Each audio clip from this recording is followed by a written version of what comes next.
guys, so today I thought I'd talk about my favorite moisturizers of 2021, and these are my daytime moisturizers. I go for a different type of moisturizer in the daytime, something that's generally light, doesn't leave my face looking greasy, has to work well under sunscreen. So generally go for something a little bit different during the daytime than I do in the nighttime. In the nighttime routine, I go for something thick, full of good ingredients. I don't care if it looks greasy or not because I'm going to bed.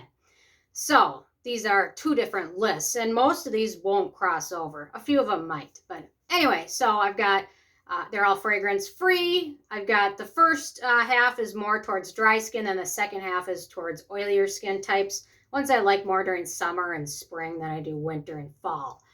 Okay, so first up, the Kinship Supermellow Moisturizer. I am really enjoying this one. It works really well on my neck as well.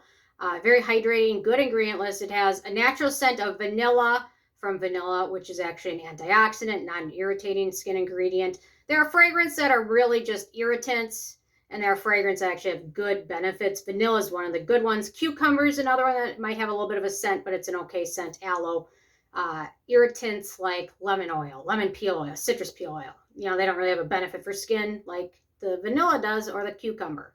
Anyway, so really like this one. It tends to work well for drier skin as well as those with oilier skin. It seems to work well for most everybody. This one I would say is certainly geared towards those with drier skin. That's the Klairs Fundamental Water Cream. Do they call it the water gel cream? I would say it's more geared towards drier skin types because it takes a little bit of time to set and soak in. But this one's really good. I really enjoy this entire line from Klairs. They did a really good job. Their Fundamental line. Their eye products are amazing. This is great. Their oily, fundamental watery oil drop is great too. And this one is also wonderful, pretty affordable as well. The Baha Peptide Cream. Really enjoying this one. So they have a few incarnations of it. This is their more recent one. It has more peptides in it. They had an original peptide cream, which I think only had one peptide in it, but this one has more than that. This one's got palmitoyl tripeptide, tetrapeptide 7, acetyl hexapeptide 8. Then we've got hyaluronic and niacinamide, and this one works really well. Also on my neck too, which most moisturizers don't do well on my neck, but that one does. The Ioniq Beta Glucan Moisturizing Cream. I am so glad I listened to you guys because several of you told me to try this one, and I'm so happy I did because I really enjoy it. I'm really loving Beta Glucan lately. It's really, in my opinion, it should replace hyaluronic acid on every ingredient list because I'm just so annoyed with it, but Beta Glucan is where it's at. No fragrance. Ioniq is interesting. Some of their products have fragrance, some of them don't. They tend to argue that it's natural fragrance, but to be honest, if it's natural or synthetic fragrance, it doesn't matter because it can irritate skin just the same. But this one is really wonderful. So this brand, Ausceuticals, I've been wanting to try a few products from them lately, and I put in order. I got their peptide cream and their vitamin C serum, which I just started testing. I really like it, but their peptide moisturizer is wonderful. Really dig the packaging of it too. It works well in the daytime. I've also found it's nice in the evening. Has a little bit of a thicker texture, but I don't know. I really like the fact that I was able to get this one in the US. Hang on, let me give it a couple more pumps. There we go.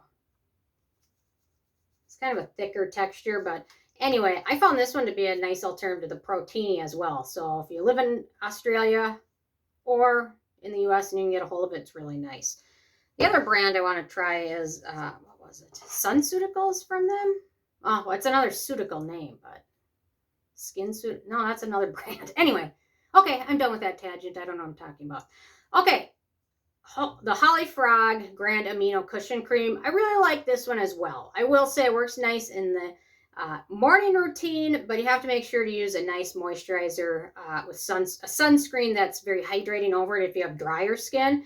If you have oilier skin, it'll probably be just fine, but for me, I found if I apply a very drying sunscreen over it, this one ended up being a little bit drying for that. But if I used a nice like Round Lab sunscreen over it, it works just fine. So, or in my evening routine, this one also works well. So this one's a little bit in the middle. I found some moisturizers just work better underneath something great. And the next one coming up is the same way. And that is, I'll be reviewing this one this week, finally, the Summer Fridays Cloud Dew Gel Moisturizer. I found the same thing. If you apply this and don't apply anything over it, if it's drier out or if your skin is dry, it can feel hydrating at first and drying towards the end of the day. But if you apply this one and then apply a nice sunscreen over it, it's just fine. If you apply this at night and apply a thicker moisturizer over it, it's just fine. I think it's probably because of the hyaluronic acid pretty high up there, which hyaluronic acid can be hydrating. However, if you're in a dry environment, it can end up zapping the skin more dry than it was when you applied it. So you really need to be conscientious of hyaluronic acid where it shows up. It can also sometimes cause certain things to pill because it doesn't absorb quickly. It tends to sit on top of the skin. Therefore, when you go to apply your next product, it doesn't absorb and you get that hyaluronic acid that's already on there and then it pills. So this one is a little bit tricky to use, but once you get it with a good product afterwards, or if it's summer, which in the summer I had no issues with it. When it's humid out, no problem. But with winter coming now and fall, using this under a good thicker moisturizer or just a good sunscreen is very important. Okay, next up, the Pacifica Vegan Ceramide Barrier Cream. Really am enjoying this one. Oh, I just got a text. Beauty Pass. They do like a free gift every Friday. And you have to hit it right away because they'll sell it like in 1 second. They sent me a text. But I'm going to keep going with the video because, you know, their free gifts the last few days have kind of been terrible. Anyway, totally tangent. This one I really like. I found it's great for the daytime. Not so much in my evening routine because it just doesn't have the thickness that I need. But I found I really like this one. Lots of good ingredients, no fragrance. Enjoy it, well worth checking out. But if you're, Pacifica is like super affordable in the US, but if you're like in Europe or Australia, it gets to be a ridiculously expensive product. So if you're in Australia, don't get this. Try the Ausceuticals, which is from you guys. Okay, next up, the Peach and Lily Snail Rescue All-in-One Oil-Free Moisturizer. Really enjoy this one. Using this one in my morning routine is amazing. I've really been working hard this year to find alternatives to the Protini, which got to be A, very expensive, and B, the brand has kind of led me to not totally trust them, especially with their new vitamin C coming out. They pretty much admitted everything that their old vitamin C was garbage.